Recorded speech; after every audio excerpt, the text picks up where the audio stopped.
오늘은 스가랴서 8장 18절에서 23절까지의 말씀인데요. 하나님의 은혜가 넘치는 곳이란 제목으로 같이 말씀을 좀 나누겠습니다. 우리가 하나님의 언약 백성으로 삶을 살아갈 때 하나님께서 우리 삶에 은혜를 주신다라고 계속해서 말씀하시는 내용을 우리가 함께 살펴보고 있습니다. 우리 삶이 하나님이 보시기에 어떤 믿음의 모습이 되고 또 하나님께서 합당하게 여기시는 그런 믿음의 삶을 살아갈 때 하나님께서 우리 삶을 축복해 주신다라는 말씀들을 계속 보고 있는데요. 그러면 여러분, 하나님이 우리에게 은혜를 주실 때 어떤 은혜를 주실까요? 우리 삶에 우리가 언약 백성으로서 믿음의 삶을 살아갈 때 하나님께서 부어주시는 은혜는 어떤 모습일까요? 오늘 본문 말씀은 그런 하나님께서 부어주시는 은혜의 모습을 설명해 주고 있습니다. 특별히 오늘 본문을 보시면 우리 7장에서 7장 3절에 보면 귀한 민들이 우리가 5월에 있을 이 금식일을 계속해서 지속할까요? 라고 질문하는 내용이 나오죠. 그 질문에 대한 답이 될 수 있는 내용을 오늘 본문을 통해서 보게 됩니다. 그 내용을 먼저 좀 보시죠. 18절, 19절 말씀인데요. 만군의 여호와의 말씀이 내게 임하여 이르시되 만군의 여호와가 이같이 말하노라. 넷째 달의 금식과 다섯째 달의 금식과 일곱째 달의 금식과 열째 달의 금식이 변하여 유다 족속에게 기쁨과 즐거움과 희락의 절기들이 되리니 오직 너희는 진리와 화평을 사랑할지니라. 아멘. 지금 하나님께서 이런 말씀을 하십니다. 넷째 달의 금식, 다섯째 달의 금식, 일곱째 달의 금식, 열째 달의 금식이 변해서 기쁨과 유다 족속에게 기쁨과 즐거움과 희락의 절기들이 되리니 이렇게 말씀을 하세요. 그럼 여러분, 이 대답은 지금 하나님께서 말씀하시는 이 말씀을 보면 귀한 민들이 금식일을 계속해서 할까요 말까요 이렇게 질문을 했었잖아요. 그러면 지금 이 말씀은 금식을 계속 하라는 걸까요 말라는 걸까요? 계속 하라는 거겠죠. 왜냐하면 이 금식일이 바뀌어서 기쁨과 즐거움과 희락의 절기로 바뀌게 될 거다 이렇게 말씀을 하셨거든요. 그러니까 귀한 민들 유다 백성들이 계속해서 금식일을 정하고 금식하는 일들을 하고 있으면 결국에는 언젠가는 그 금식일들이 이렇게 기쁨과 즐거움과 희락의 절기로 바뀌는 일들이 일어나게 된다는 겁니다. 그렇죠? 그렇기 때문에 지금 하나님께서 대답해 주시는 말씀을 보면 계속해서 그 금식을 지켜가라라는 겁니다. 그죠? 특별히 7장 3절에서는 이 귀한 민들이 5월에 해당되는 금식일에 대해서 이야기를 하는 거거든요. 5월에 금식일이 다가오고 있는데 이 금식일을 우리가 지켜야 합니까? 말아야 합니까? 이렇게 질문을 했었는데 오늘 말씀을 보면 하나님은 그 5월에 해당되는 금식일에 대해서만 말씀하는 게 아니라 유다 백성들이 금식을 선포하고 하나님 앞에 금식일로 정해서 했던 모든 금식일 4월달, 넷째 달, 다섯째 달, 일곱째 달, 열째 달 그때 했던 모든 금식일에 대해서 다 동일하게 말씀을 하고 계시는 거예요. 5월에만 했었던 그 금식일만 지속하라 이게 아니라 너희들이 하나님 앞에 나와서 금식하면서 기도했던 그 금식일들은 다 계속해 나가라는 거예요. 그러면 언젠가 이것이 하나님께서 은혜 주시면 기쁨과 희락과 즐거움의 절기로 바뀌어지는 일이 일어나게 된다는 거죠. 그러면 여러분 지금 하나님께서 말씀하시는 이 모습은 결국에는 유다 백성들이 계속해서 그렇게 하나님을 붙잡고 기도하고 믿음의 삶을 살아갈 때 그 모습을 보시고 하나님은 은혜 주시겠다는 말씀이거든요. 이 모습이 어떤 은혜를 주시는 걸까요? 금식일을 선포하고 금식했던 그 절기들이 기쁨과 즐거움과 희락의 절기로 바뀌어지게 될 거다. 이렇게 이제 말씀을 하시는 거. 그럼 도대체 이게 어떤 은혜를 주시겠다고 말씀하시는 걸까요? 유다 백성들이 금식을 하는 이유가 뭐라고 그랬죠? 기억나세요? 제가 금식일을 선포하고 이들이 금식했던 이유에 대해서 설명드렸었는데 기억이 나십니까? 유다 백성들이 금식일을 정하고 금식을 선포하면서 이렇게 금식을 해야만 했던 이유는 예루살렘 성이 무너지고 예루살렘 성전이 파괴되고 또 이제 왕이 끌려가서 이제 나라의 왕이 이제 부재하게 되는 일이 일어나고, 이런 나라가 이렇게 망하게 되고 어떤 이제 백성들이 고통을 당하게 되는 그런 사건들, 그 사건들을 기억하면서 이제 하나님 그런 아픔이 있고 어려움이 있었는데 우리가 다시 회복되길 원합니다. 하나님의 은혜로 다시 그런 이제 파괴되었던 예루살렘 성이 다시 회복되는 은혜를 주시고 예루살렘 성전이 다시 회복되는 은혜를 주십시오. 이제 이렇게 기도하기 위해서 이 금식일을 이제 선포하고 1년에 이제 4번 금식을 하는 절기들이 있었다라는 거거든요. 그런데 그 절기들을 하나님께서 기쁨과 즐거움과 희락의 절기로 바꿔주시겠다는 거예요. 그러면 그게 어떤 모습이 될까요? 하나님께서 다시 은혜를 주시면 그 금식일들을 선포해야만 했던 사건들 있죠. 그 사건들이 다시 회복이 되는 겁니다. 그죠? 그런데 그 회복이 어떻게 회복이 되냐면 예루살렘 성이 번성해서 더 이상 이제 과거의 그런 아픔들, 고통스러웠던 그 순간들을 잊어버리는 거예요. 그리고 다 정말 그냥 희락이 넘치고 즐거움이 넘치고 기쁨이 넘치는 그런 모습으로 바뀌어질 만큼 그렇게 하나님께서 다시 회복시켜 주시겠다라고 하는 이제 말씀이 되는 거죠.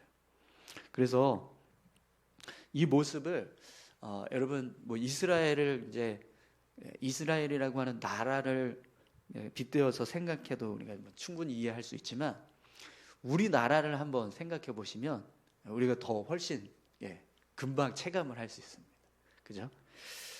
과거 우리가 일제 강점기 때부터 시작해서 6.25 전쟁을 치러야 했습니다. 그때 정말 우리나라의 모습을 보면 애통하고 또 정말 금식하면서 하나님 앞에 기도해야만 했던 그런 아픔이 있습니다. 그죠? 아픔의 역사들이 있습니다. 그런데 지금 이 나라를 한번 보세요. 그런 애통하면서 금식하며 기도해야 할 만한 그런 아픔이 있나요? 없죠. 없습니다.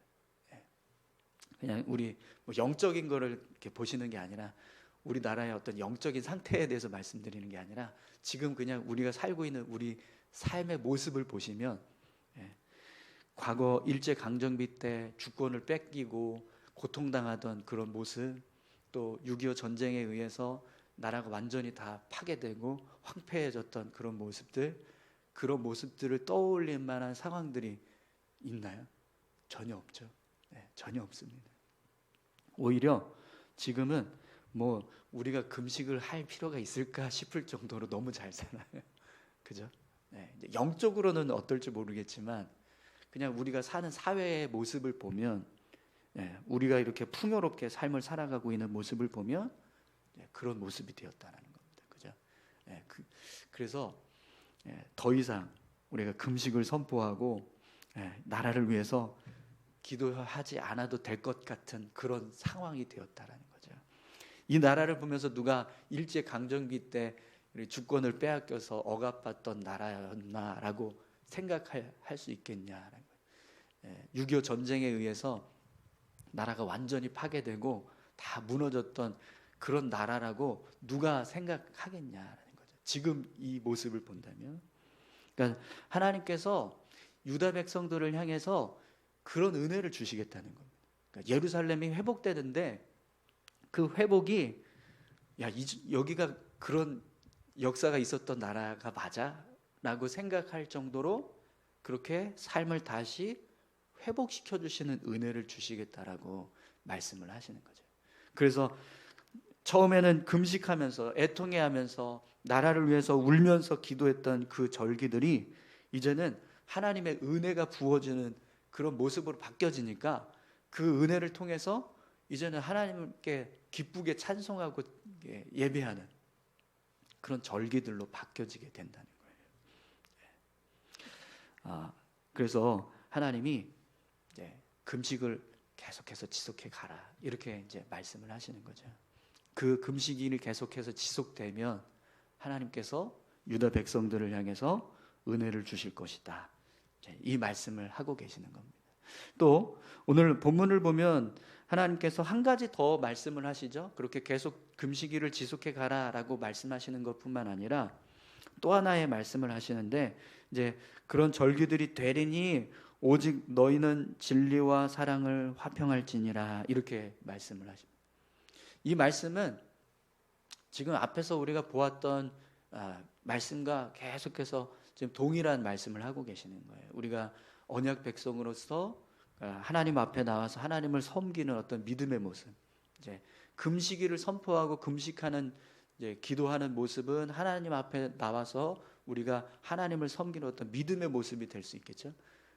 그리고 또 하나는 언약 백성으로서 우리가 삶에서 하나님이 기뻐하신 어떤 믿음의 모습을 살아가는 것, 그것이 이제 계속해서 하나님께서 말씀하고 계셨던 내용인데 그 내용을 오늘 본문에서도 또 똑같이 말씀하시는 거예요. 진리와 화평을 사랑하라 이 말씀도 우리가 믿음의 백성으로서 우리가 삶을 살아갈 때 어떤 모습으로 살아가야 하는가 그걸 말씀하시는 거거든요. 하나님 앞에서 정직하고 또 긍휼히 여기고 사람들과 화평하고 그런 모습으로 삶을 살아가라는 거죠.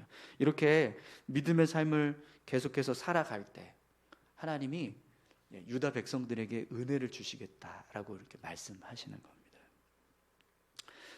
하나님께서 이렇게 언약 백성들을 향해서 그들이 언약 백성으로서의 삶을 잘 살아갈 때 그 모습을 보시고 은혜를 주시겠다라고 약속하시는 말씀을 계속해서 하고 계십니다. 여러분 오늘 저와 여러분들의 삶에도요 이런 은혜가 임하기를 소망합니다. 여러분 이 나라가 우리 나라를 한번 다시 한번 생각해 보십시오. 과거 30년 전, 몇십 100년 전 이렇게 따지지 않고 30년 전만 해도 우리 나라가 세계 10대 강국에 들어갈 거다. 누가 상상이나 했겠습니까? 그죠? 30년 전만 해도 그런 거 꿈도 못 꿨던 그런 나라였잖아요.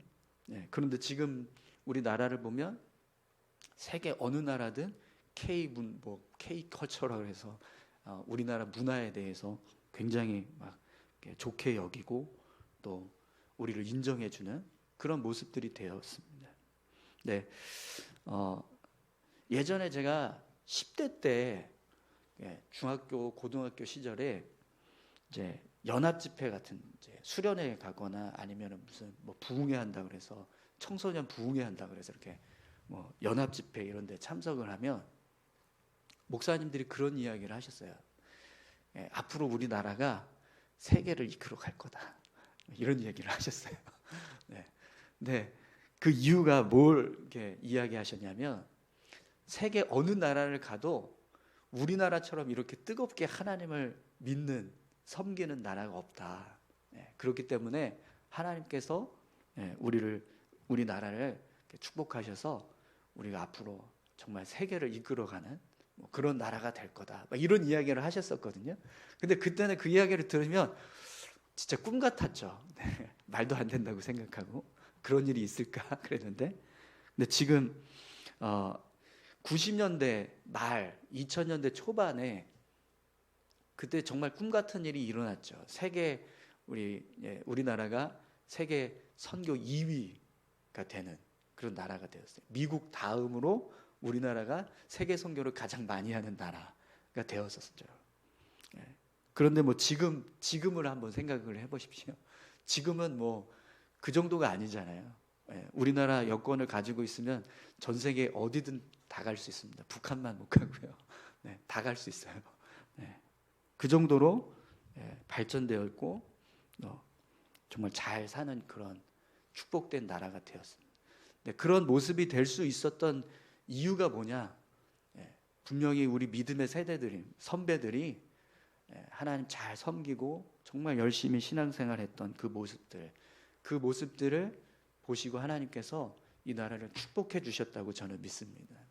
네, 그런 믿음의 모습들이 여러분 뭐 과거뿐만 아니라 계속해서 우리가 지금 우리가 살고 있는 지금 이 시간에 우리의 모습도 계속해서 그렇게 하나님 앞에서 믿음을 세워가고 또 하나님 백성다운 모습으로 삶을 살아간다면 우리 삶에서도 우리의 모습을 통해서도 하나님은 금식의 날을 희락과 기쁨의 날, 즐거움의 날로 변화시켜 주실 수 있는 은혜를 주시는 겁니다.